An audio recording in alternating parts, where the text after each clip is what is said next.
Hello everyone, I'm Madeline. I'm a first year clinical PhD student and I'm excited to introduce Dr. Tovah Klein.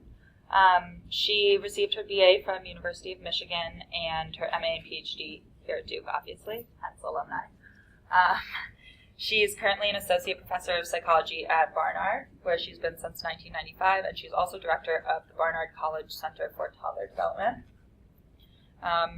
Somehow, in addition to this, she also has been a developmental advisor for Sesame Street and is on the advisory boards for the Ubuntu Education Fund, the Rwanda Educational Assistance Project, Room to Grow, the Children's Museum of Manhattan, and LearnNow.org, and is also frequently featured in lots of capacity in the media, which we discussed a lot, like yesterday.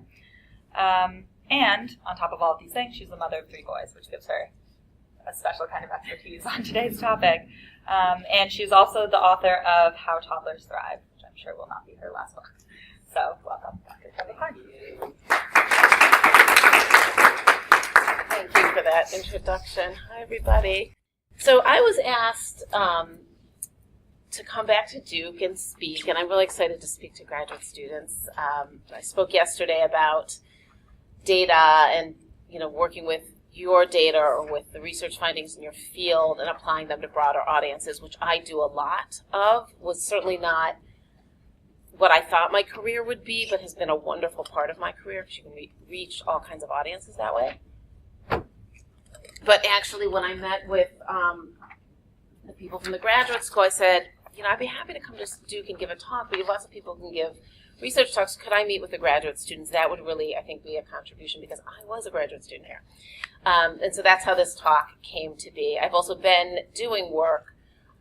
In the past, I've done some research on career family issues with young parents because I run a center at Barnard College.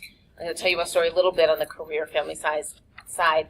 And it became clear to me pretty early on that as much as we had lots of research on toddlers and toddler development, and even on some on parenting, there's actually a real drought when it comes to understanding the process of parenting. So I started with a very basic question of, so what's it like to be a parent of a young child? This was about 10 years ago. And from that study, the information that was really interesting was on career and parenting. So it's one thing to say, well, what's that process of becoming a parent? But if you're a parent, probably across the economic spectrum, but certainly if you're parents with a certain level of education, you can't talk about being a parent without talking about careers because the two go hand in hand, clash, fit. It's kind of like an up and down. So that's how I got into that area of work. So I just want to say, before I put this talk together, I was thinking about, well, what percentage of people do work, do have careers and children? Because when I did that study, there's actually 2 pieces of data that are really interesting out of it. It's a totally qualitative study. One is the academic parents. I pulled them out separately, moms and dads. But then I pulled out the mothers who were not working. We had, at the time, very few fathers who had stopped working, but we had this group of highly educated mothers who had stopped working, and then a large group of mothers with a lot of education who were working, and all the people in our study had a toddler at the time of the study. So I realized, some people don't work even once you have a wonderful degree that you've worked hard for.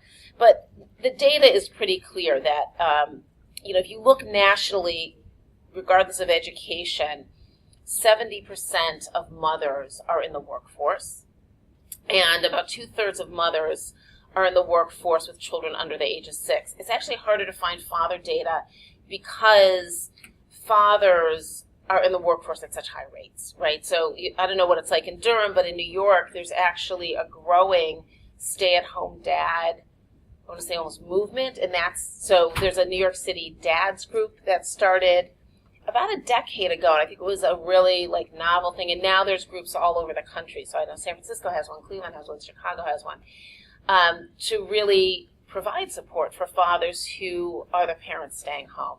Again, fairly educated parents, and I see that a lot in the work that I do. But amongst parents with a high level of education, so sometimes it says college education. I'm much more interested in people who have masters, PhDs, MDs, sort of above a master's or above. The interesting data that I found was saying that that's where the big shift is, that it used to be, again, this is for women, it's slightly different for fathers, that women, the more education you had, the less likely you were to have children, right? And even when I was in graduate school, which wasn't that long ago, but long enough ago, we weren't really allowed to talk about the fact that we wanted to become parents. Fathers didn't talk about it, mothers didn't talk about it, just wasn't talked about. And the one student who had a child while I was getting my PhD in psychology, I feel like everybody was a little like, what did she do? Like all of us. And we all thought she wouldn't finish the program because there was really no support for that. So it's a wonderful change in the graduate school here. I want to say that there's support for parents, that you don't have to hide the fact that you might want to be a parent one day, you can become a parent, is a real shift. And that's what the data shows. I'm just looking. So if you look at parents who are basically in their 40s with an MD or PhD, in 1994, of those mothers, 35% were childless. So 44, I know things have changed, but 44 was considered the end of childbearing. So if you wanted to say, okay, who are people with an MD or PhD who aren't going to have children going forward, because in 94 you really probably weren't going to, 35% didn't have children. And that data has really shifted, so now it's 20%. So in a lot of those women were married women. So that was not uncommon. And if you look at older faculty, you're going to see the same. When I was in graduate school, there were plenty of women. One was on my committee, and it was clear that she would not have made it to where she was. She was nearing retirement if she had had children. Now, there's always examples of people who did, but that was not the norm at all. And so that is a big shift for all of you, which is only good news, because you don't want to be isolated as a parent. It's hard enough to start a career, and then it's even harder to be a parent with a career.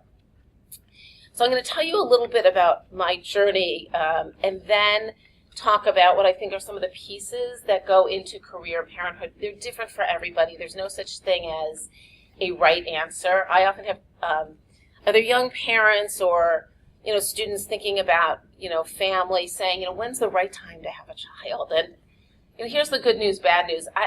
There's no study that's going to show you the right time, but I really think there's not an answer. Just like it's saying, well, how do you do career and parenting?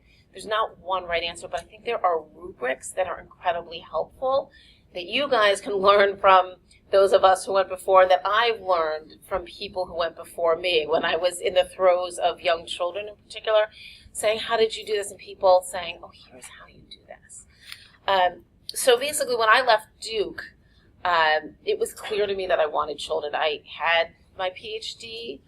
I knew I wanted children. It wasn't an issue for me. I do know plenty of people, and you probably do too, who are wondering, should I? Do I want children? I don't know if I want children. That's fine too, because one of my closest friends from Duke was that woman saying, I don't even know why you're thinking about having children. And we just saw her son playing football for Yale. And at the time, she was like, I don't think I'll ever do that. And I remember when she called me to tell me she was pregnant, I was like, I thought she wasn't doing that. So people change. But when I left Duke, I knew I wanted children. There was no question for me. And in this very naive way, I never thought twice about career and having children. I think partly because of my role models. My mother was a professor. My father was a professor. I just thought that's what people did. You want both? You do both. There's probably some good news to naivete, but I don't recommend it completely. And so, I got to New York. I don't want to say a job fell in my lap, but timing is, here's my first sort of piece of the rubric. Timing is really important. A job opened up in New York City. I had moved to New York City. My soon-to-be husband was also with me in New York City, which happened because he had said very clearly, once we decided we wanted to get married, we're going to be in the same place. I'm not doing that divided thing. So, okay, lesson number one, you got to think about your priorities. I had friends who had 2 academic careers and friends who just had 2 professional careers who were in different cities. And they had made that choice. Oh, you've got a great opportunity. You go there. It might take me a couple of years to join you. My husband was so clear that would never be us. And I was kind of like, well, you never know what options are going to come from one or the other. And I think I was doing that because he's been as respectful of my career as I have been of his. But I think as the woman, I sort of felt like, wait a minute, if I have an opportunity and I want to go for it, I need to be sure I could. But that was something we agreed on. I was like, okay. So I was actually in Boston for my clinical internship. He matched to New York for his residency. We weren't married yet. And we had a year apart. And I was thrilled because I wanted to get back to New York, which is where I had been. So I think those are priorities you have to set as a couple. And you don't know that till you're with somebody, right?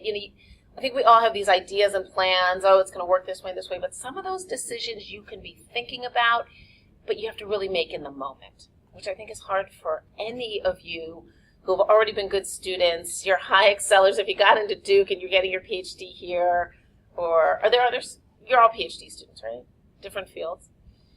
You're used to planning. You're used to knowing what's next. Okay, I got through my prelims. What's next? And you have to have a little openness, particularly in this job market. So the timing thing is that this job opened up at Barnard when I was saying, I love research and I want to be an academic, kind of. I'm not sure. In fact, I'm really not sure. And a job opened up, which was an academic position, but I could also run a center that was part of the psychology department at Barnard. And it truly was the ideal job for me. To the point that my grad school friends from all over the country were like leaving me phone messages saying, the ideal job, I saw it posted in the Chronicle of Higher Ed. And it really was the ideal job. So I got that job. I happened to live in the neighborhood, right? So that all worked out fine. And then I said, okay, now I can have kids, right? And I did. At a time that Barnard had pretty weak parental leave policy. In fact, there was no paternity leave policy yet. That happened while I was there. I didn't really think about it, if you want to know the truth. And I would advise you, in whatever job you go into, to ask about family benefits. Ask up front. Get the job first. Ask about those family benefits once you've been offered the job. Whether that's parental leave, child care, either stipends, child care availability, flexibility in the job. Academic positions have a certain degree of flexibility. Why? Because we can work till 3 a.m, right? You could actually go and pick your child up at school, because we have all our night hours to work when our children go to bed. But in jobs outside of academics, you want to know, are there options to work at home? What kind of child care is available? I get this question all the time at Barnard. So Barnard is affiliated with Columbia, and I get emails from people from all over the world, like China. I know you have a center, blah, blah. I have a 6-year-old. Can you help me with schools? And I think to myself, nobody has said to this incoming professor that the school system in New York City is one of the hardest to negotiate. And I feel like they should tell them that up front. We've just offered you this lovely position. We have a school search service, but it's going to be tough. I'm the one who sends the email saying, that's kind of tough. I'd recommend that you don't show up here until you have something in place. Here's the person at Columbia to contact. But you can ask all of those questions in a job. And depending on the age of your children, if you're planning to have children, ask. Or do you have like a family parent group like this? That will tell you something about the culture of the place. And the workplace is being forced to reckon with us as parents. I have to say in a big way.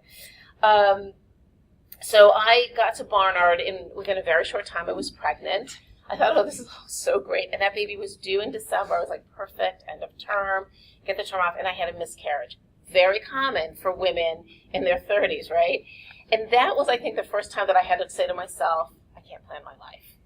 Because then it goes from like, let me time everything. I was like, we'll just time this. We'll have our kids like in December or June, and then you get this time off. And that was a real wake-up call for me, like, it's not up to me. But I soon was pregnant again and had a child I think what year into my job I was. He was born in 98 or so my 3rd year. So as much as I had a lot of support from my colleagues, there was also this look of like, so you had a baby. I was like, yeah, I had a baby. And then I had a second child who's sitting right here. Aaron, raise your hand. I had that second child, and then I had a 3rd child. Now, something interesting about having a 3rd child is, in academics in particular, I think in a lot of fields, you go into industry, medical centers, kind of high-level fields, families aren't expected to have many children, particularly women. So nobody said anything to me about it, but my husband has his degree from Duke as well, medicine, and he's in the VA system. And a woman said to him, I hear your wife, not you, your wife is expecting a third child. I had never met this woman. And he said, yes, we are. And she said, isn't she in academics? And he said, yes. She said, she's having a third child. So I looked up that data for you guys because I was like, it is true. Then I looked around Barnard, and there was only one woman, senior to me, who had 3 children. And I realized, it's good I didn't think about this. I just did it, right? Which are those decision points. But it said, the data that I found yesterday was that the family sizes for, again, this is highly educated women, have changed so that women who have at least a master's degree, 60% of them now have 2 children or more. That's up from 50% 20 years ago. And that the share of women with 3 or more children has gone up 6% as well in that 20 years. So clearly people are putting family as a priority. And I think that's a great shift. If that's what you want. How much is it now then? What percentage do you have 3 or more? Let me see if I can try that. It says among mothers with professional degrees, medical, law, nursing. Oh no, sorry, that's a different statistic. 60% of women with master's degrees or more have 2 or more children. I don't know what the numbers are with 3 or more, but that's gone up 6 or 7% in the last 20 years. So there's an increase. And I think what it says is that, again, the idea of having a professional career as a 2-parent family, data's mainly on 2-parent families, is no longer an aberration or not the norm. Fathers and mothers have children, and workplaces have been forced to reckon with that. So some workplaces are good about this, some are not. Some universities are good about this, some are not. Like people always say, academics is such a better place to have children.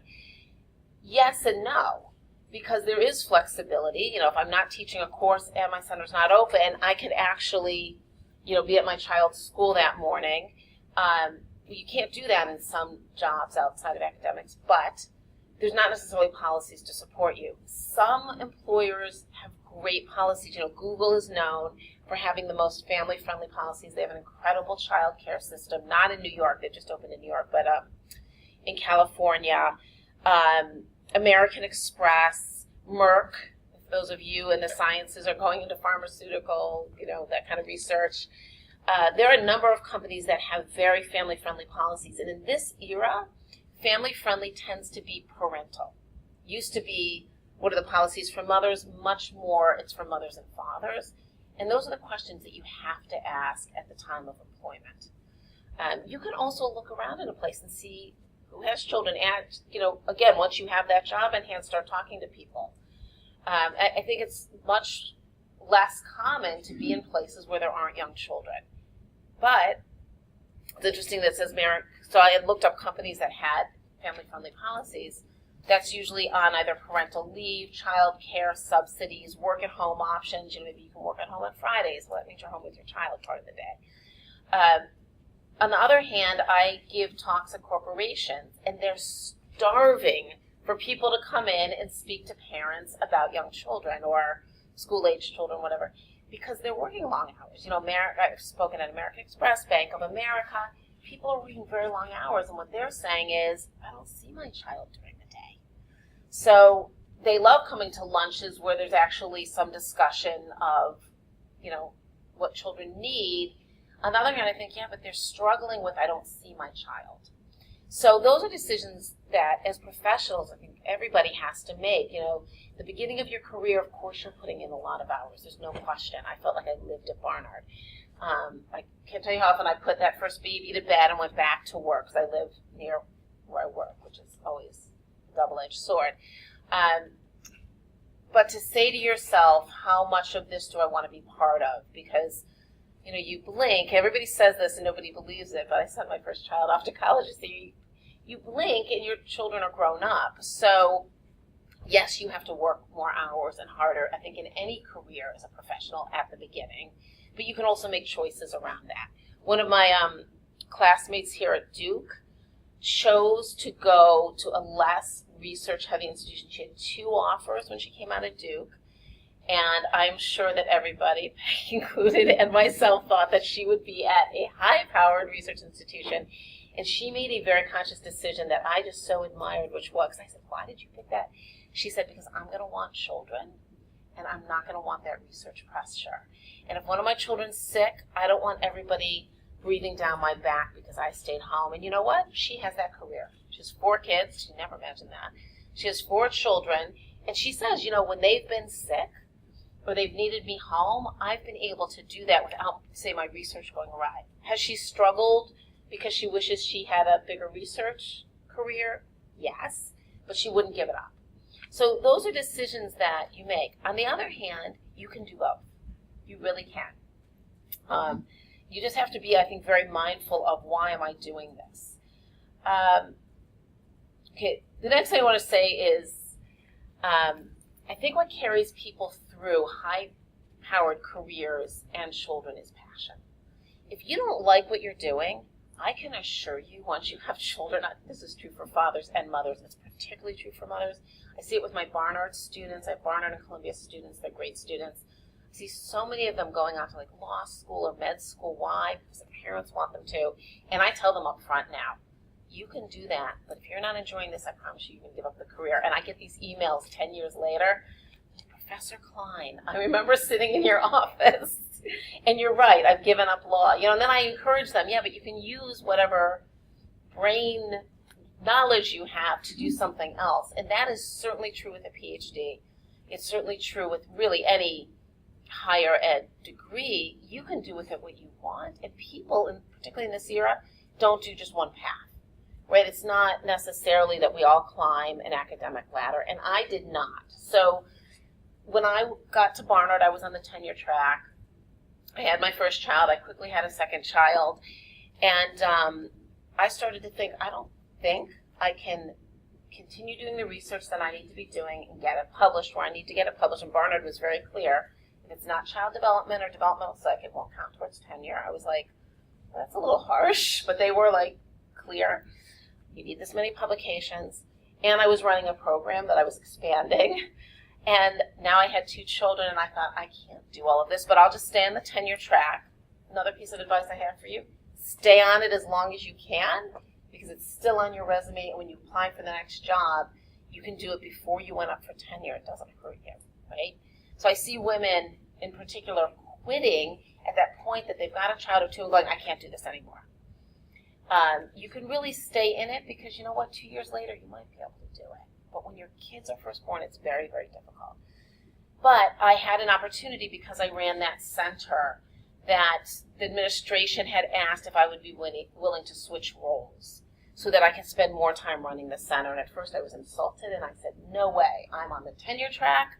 That's what I'm here for. I thought, oh, Duke will be so disappointed. I actually called my advisor here and said, what would you think if I went up the tenure track? Because I thought she'd be so disappointed. And she was like, you've got to do what makes you happy. So I was like, okay, maybe. But I have to say, I was a little like, you don't do that if you have a research career. And then 9/11 happened in New York, and we were all in a state of shock. And I say that because my next point to all of you is you cannot always plan ahead because you don't know what's coming your way. So 9/11 happened, and when I speak to undergrads, I say on September 10th, 2001, I was a professor. I had a lab. I collected now 6 years of data. My students were coding those videotapes. I had 2 babies at home. And on September 12th, 2001, I had a new research project because September 11th had happened.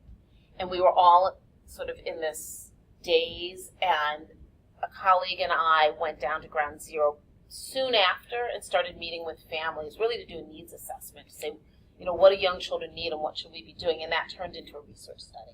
Really the only study of young children who had witnessed the World Trade Center. But there's no way I could have predicted that. It drew on all my trauma training at Duke, so I had preparation for it. My interest was high-risk kids. There they were. But that led to a real switch in my research, a real switch in my passion.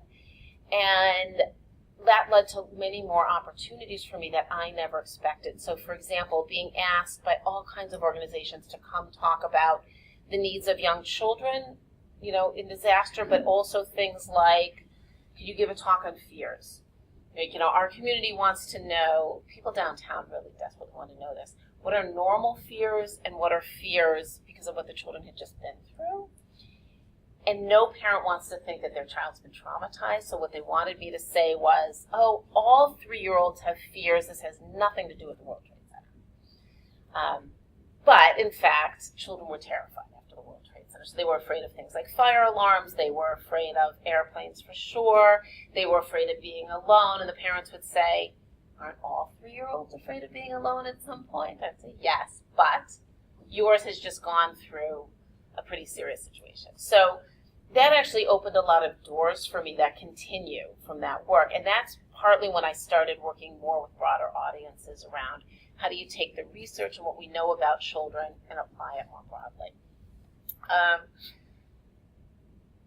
And eventually that led me to take a new position at Barnard, which in title really doesn't change anything, but in fact freed me up to not have to be on such a straight research track.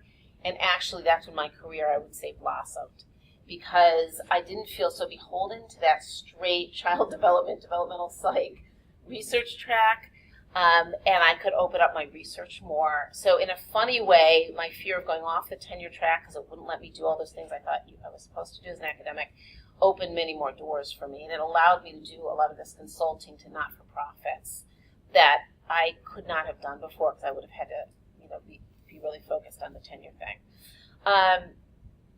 Okay, so can you do it all? I think absolutely, and so much of it is about your career options. You don't know what your career options are all the time. You only know what the first job you take is, and what you do in that first job will set you up for later jobs. But there's all kinds of data out there about people switching jobs. People switch jobs more now than like ever in the history of data collection. And we don't know what's going to come out from that. So if you can really stick to the moment and say, what am I doing now? Do I like this? And how can I do this well? Whether it's your research or you're applying it in some way, that's going to open doors later. And I think one of the really hard things is when we're all high achievers is not knowing what comes next. And so sticking to the moment is important. Nothing is more important than that when you're a parent. If you're up at night because you've got that infant who's up at night, it's not going to be like that forever. But I wasn't convinced of that when I was up at night with my infants. I was panicked, actually. I thought, I will have to quit my job, was my feeling at 3 a.m. But by 8 a.m., I'd be like, okay, it's another day. But it's hard to see your way out of those moments. It's hard to see your way out of a 3-year-old who's tantruming a lot or having a rough time, or a 10-year-old, or whatever the age is. But all of those phases move on, thankfully. So sticking to the moment as a parent or a career person, I think, is really, really important. Let me just switch and talk about home a little bit. So there's the looking for family policies, in your workplace, certainly. There's also setting up good family policy. It's not really policy at home. So how many of you, do all of you have children already, or you're thinking of having children? How many of you have children currently? A lot of you. Okay.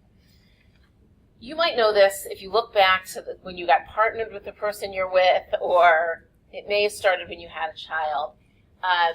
Habits start and they're hard to change. And I think one of the best pieces of advice I can give you looking back is not only do you need to share responsibilities, right? If there's 2 parents in that house, it's usually a mother and a father, but it could be 2 dads, it could be 2 moms. You have to share responsibilities. There's no question about that. They don't have to be shared by gender. I have a husband who does all the shopping. Why? He loves shopping. He loves grocery shopping. He doesn't like shopping for anything else. If I never had to go grocery shopping, that'd be fine. We have a farmer's market. I live in the middle of New York City. We have a farmer's market twice a week, 2 blocks from our house. I do all the farmer's market shopping. Why? Because I work near where I live, and I like going to the farmer's market. Right? So that is, I think it's not a lot. I don't think my husband has ever spent 1 cent at the farmer's market because he doesn't go. I occasionally go to the grocery store. after we had our first child, I have to say, I probably went into what I didn't know was a postpartum depression, but I was really, I have to say, pretty out of it. And I said, I would eat Cheerios every night for dinner, and that would be fine. He said, I'll take over the cooking. So for years, he's done most or all, and it's only now that our kids are older that we're sort of switching back to shared cooking, right? That was habit. Whatever habits you set up are very, very hard to change. I think that's what I've learned over the years. So you want to be mindful of that. Are you the one preparing the bottles? Then you're going to be the one preparing the bottles. Are you the one who picks up at daycare? Then you're going to be the one picking up at daycare. But if you really sit down and say, you know what, honey, I've got a really rough period coming, and I can't do all the pickups, then you make a switch. But I think what we all do is kind of expect our spouses to just know. Like, well, he must know that this is a tough time. I've got a grant due. How could he not know? Why isn't he kicking in a little more help? Or she? There really has to be a level of communication that I don't see written about anywhere, which is, I'm having a rough time right now. These papers are due, or the boss wants me there at 7 a.m. Those are the times that you say, you know what, we got to switch what's on our side. I always call it the ledger. And I joke with my husband, I go, that wasn't on my side of the ledger. That's why it didn't happen. He pays these bills, I pay those bills. But I always joke, if you should disappear, our mortgage won't get paid. Because I don't even know how to pay it because it's not on my list. But I pay other things on the list. So when you start splitting those things, be very aware of it. And what happens is, and this is what the data shows, women take maternity leaves. You're doing all the child care. Why? Because usually you're postpartum, you've had the baby. You might be nursing. You've set up all of that. Daddy usually goes back to work at some point during that. Now you're doing all the childcare stuff. Now you've got to go back to work, the mother. And you've set up systems, right? Daddy's used to going to work. Maybe he picks up the groceries on the way home. Now it's got to switch because you're both at work. And it doesn't get talked about. So what happens? The mother and father are now both working. What happens? You start getting mad at each other, right? You're like, how come you're not doing more? Because you haven't really talked about it. And that's a hard transition, I think, to say, okay, I'm home with the baby for 6 weeks or 3 months or 5 months, whatever it is, but soon we're going to have to switch modes. So really being mindful of what those modes are. Along with that, I think social support cannot be emphasized enough. And I say that in a number of ways. One is social support at home. Do you have family in town? If you're new in a place, find that parent group. It's fine if you're working for a drug company and there's other people there, but they're not going to be the people that you're seeing on the weekends at the playground, and you don't want to get isolated. It's very hard to have a career and children and be isolated, but also at work. So the two people I'm closest to at Barnard are two women who I met in my first or maybe second year there. One was pregnant, one had a 1-year-old. I had an infant, right? And why did we become friends? Not because of our research interests or anything else. We're all in different departments. But we were like, oh, somebody else struggling with assistant professorship and babies, and we are lifelong friends. We have gone through the high school. New York City, you have to apply to public school, high schools. We've gone through the high school process together for our children. We're now going through the college process together. Our kids are staggered. Like each year there's a kid in some family. We've literally been lifelines for each other. I think that's really important. And if they're outside of your department, if you're in academics, better, right? Because then when you're complaining about all the stuff going on, you're not so worried. Related to that is mentorship. Whether you're in academics, whether you're in industry or anywhere else, we go in as high achievers. You've done well at Duke. You've gotten all the awards. You had the top fellowship. And guess what? You get to wherever you are the bottom of the rung. And we're not used to asking for help, right? Lots of people are bad at this. We're used to doing it all. So if you can look around you and find mentorship, it will be a lifesaver down the line. And I don't think I appreciated that at the time, but I appreciate it looking back. So those are people, some of whom might just be role models. I had a department chair who I only now appreciate. When I was pregnant, the first time, he has 2 children. His wife's a dean at NYU. He'd already done he was in the 2-parent career thing. And I said, look, I've got this all planned out. I'm going to overteach first term. So I only have a seminar second term. I'm going to take 3 weeks off. He said, oh, no, you are not taking 3 weeks off when you have that baby. I said, yeah, because then I was basically trying to buy myself an extra semester with no teaching when I had an infant, and he said, you're not doing that. And so I took 6 weeks off, which still wasn't enough, but it was really because he said, you can't do that. Did I come in for the job search? Yes, because other faculty members in my department said to me, you're not going to miss the job search just because you're home with a 2-week-old baby, are you? And I was on the tenure track, and I said, of course I'm not going to miss the job search. I wish I had said, yes, I'm going to miss the job search. So he was a great mentor, and I learned to really follow him. And I still do. I go to him, this point in my career, I go to him and I'll say, Peter, what did you do at this point when you had this issue? He's been a great mentor to me. I had other mentors. That's true any workplace. You need people who you respect. You respect their position, in the workplace, but you also respect as people. And hopefully who want to mentor you. Who say, look, I've been there and I want to help you get started.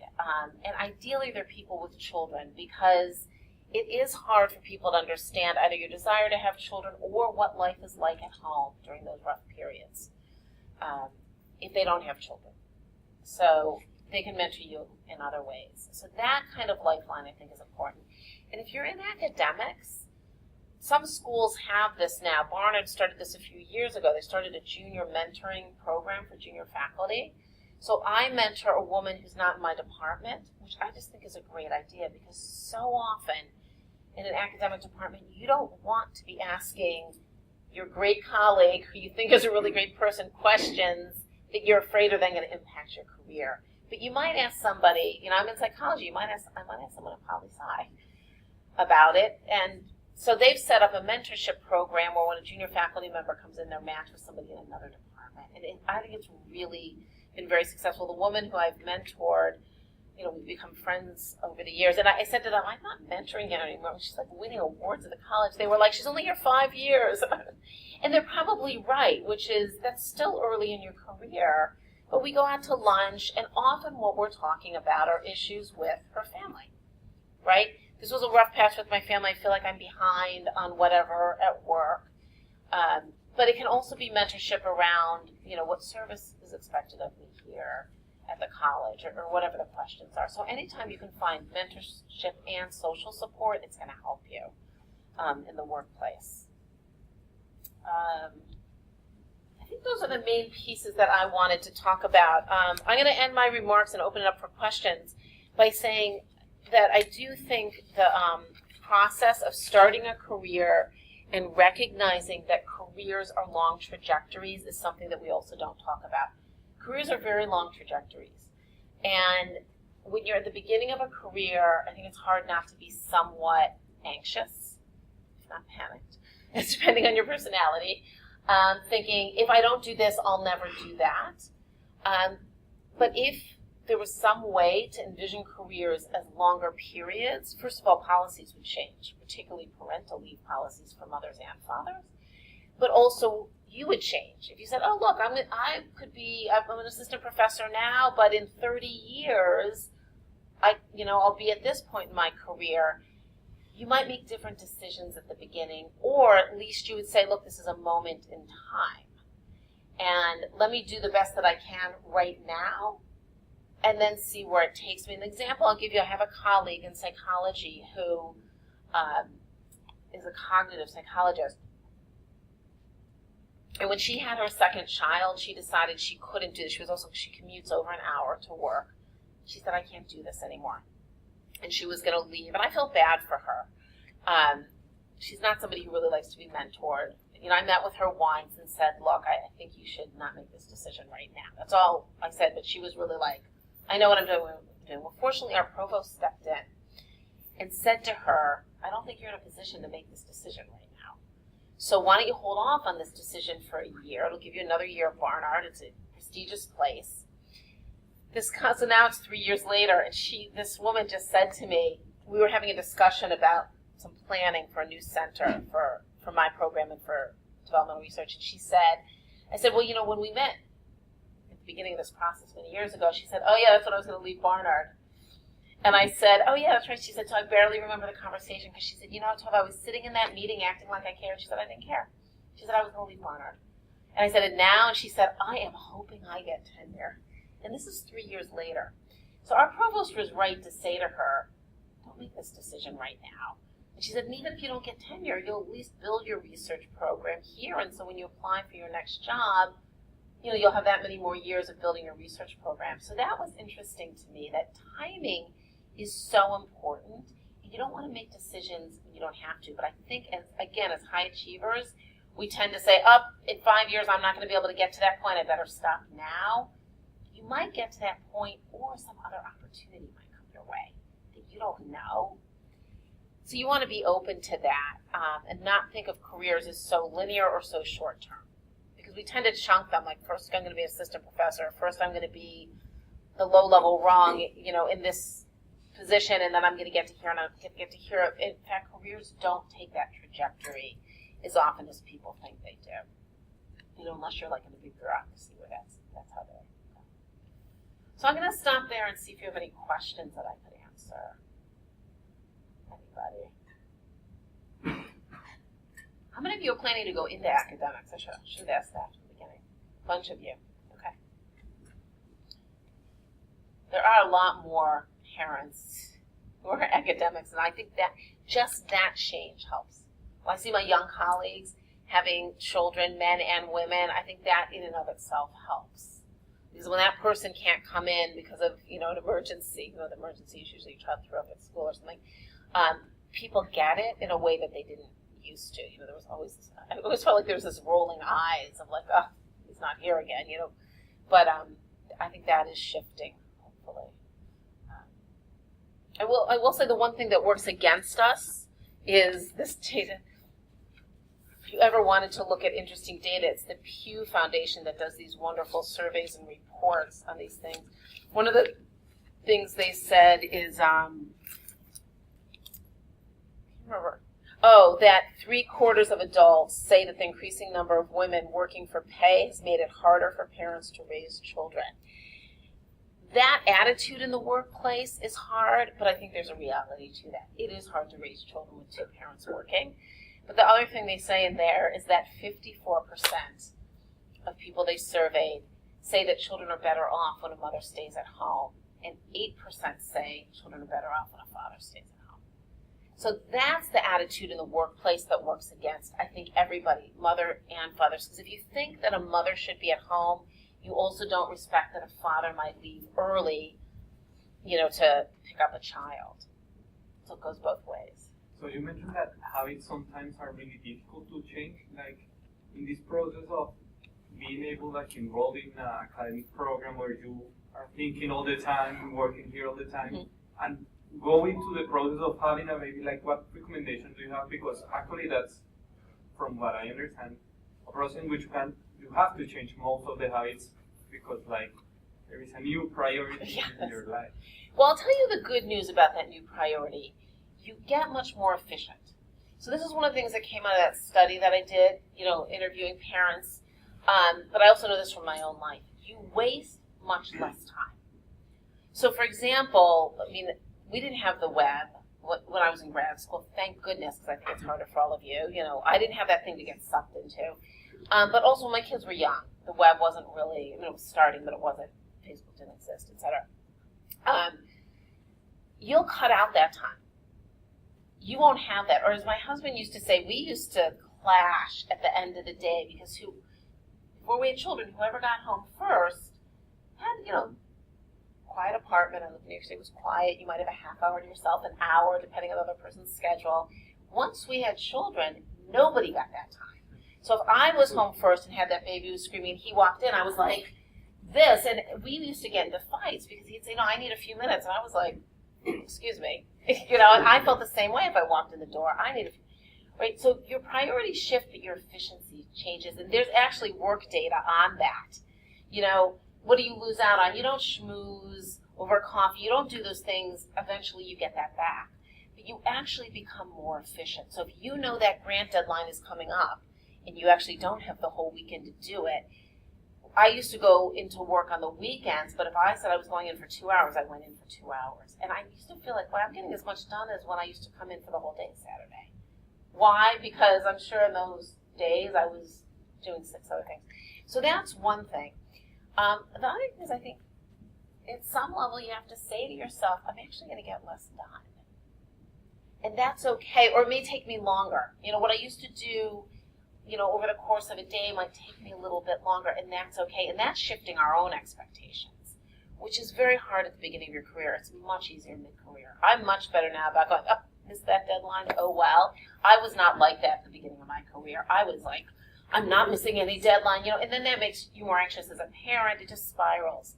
But it's shifting your expectations a little bit. Maybe I don't apply to that conference that's in Europe, but I do a good conference that's in the U.S. So there's some shifting, but it doesn't mean giving up as well. But keep in mind that efficiency thing, I think, is big. You've probably heard this saying, they say if you want something done well and efficiently give it to the busiest person. There's some truth to that, and I think parents often fall into that category. I can do that between 9 and 10. Okay, then I'll do it between 9 and 10. The other thing is, if you're not a night worker, any of you get a lot of work done at night? That's me. That benefited me. And if you're not a night worker, I think you somehow have to become one, unless you're a morning worker. So the person who mentored me through college and then has stayed really kind of like a lifelong mentor, when I was in college, he had young children. He would get up at 5 a.m. every morning and write for an hour. And I remember thinking, like in a million years, I could never do that. And I have to say, my habits didn't shift. People said, once you have kids, you'll get up early. Or I can't think in the morning. I still can't. But to this day, he gets up. That's his hour, and he writes for an hour every morning. That's 5 hours of writing a week. Right? So if you're that kind of person, there's ways to put that in. But you have to be very mindful of it. That's the difference. You just don't have open time anymore. It's not like unlimited hours. And that I find is hard for all parents. Yeah. Your comment about schmoozing over coffee. I have a 4-year-old. When is it fair to think that sort of social relationship is be a reality? Such a great question. Because we find ourselves I totally relate to this whole efficiency thing. We live that way. Right. But you also find it a little isolating. Yeah. And when we do participate in social activities, it's really fun, but it throws our world off. Yeah, because it's too much for everyone. Yeah. I'm definitely somebody who believes less is more. Simplicity makes everybody's life better. I think we, as a family, New York City is a crazy place. I don't know if any of you have lived in New York. Any of you from New York have lived in New York?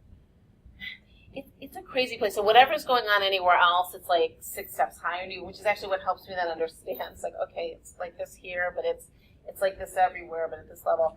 And so we haven't overscheduled our kids. We haven't overscheduled our lives. We have cut back on, neither of us travel a huge amount for work. That's going up again, happily. But I think as parents, it's a little bit hard in this era because there's a lot of pressure on parents to be perfect. That's a whole other talk. That you have to do everything right, that, if you work, then you need to be home with your child and all this stuff. And there's some lessons to be learned from that. Certainly children need us. There's no question. And when they're young, they really need us. Although when they're older, they need us too. That's why mine's here for me too. But you don't have to be there all the time.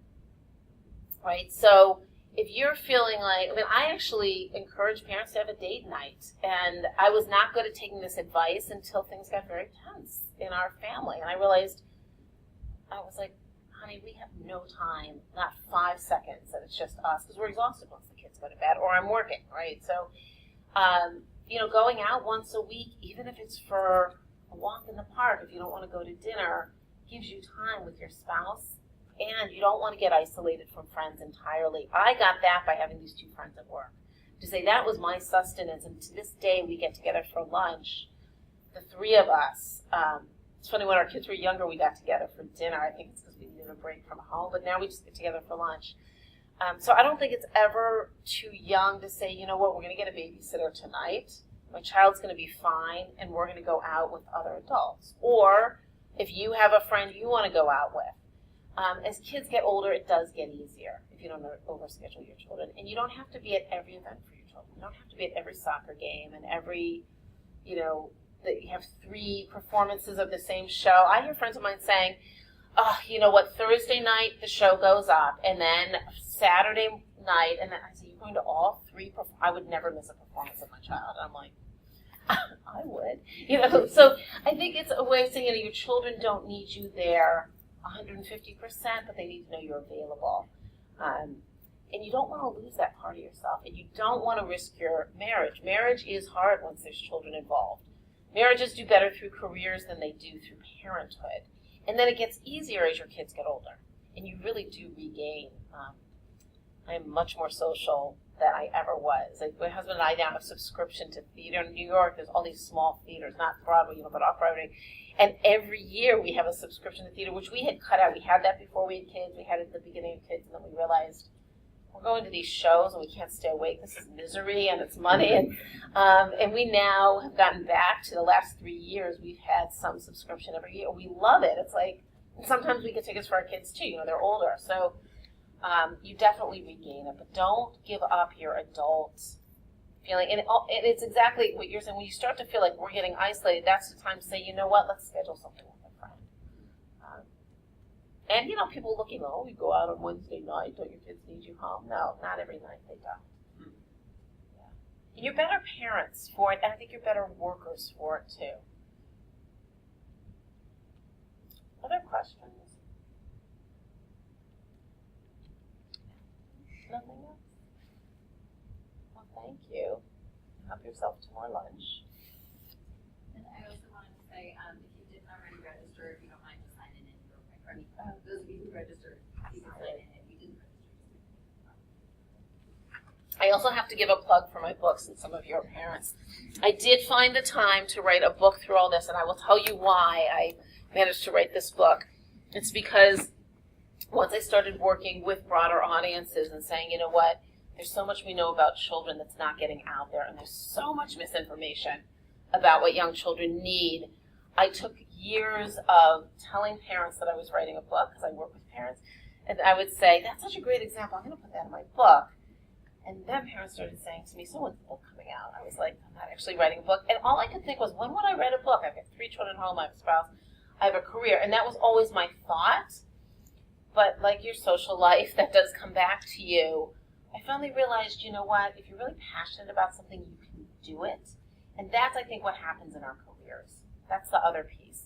Your children get older, they're not babies or little forever, and you really kind of find those pieces of your career that you're passionate about, that's where people excel. And if you look at people's career trajectories, those big research findings tend to come out later in people's careers. Except those lucky few who had like some fabulous graduate student finding. Most of us, those big research findings or the people that you really admire come out later in their careers, and I think that's why. So thank you.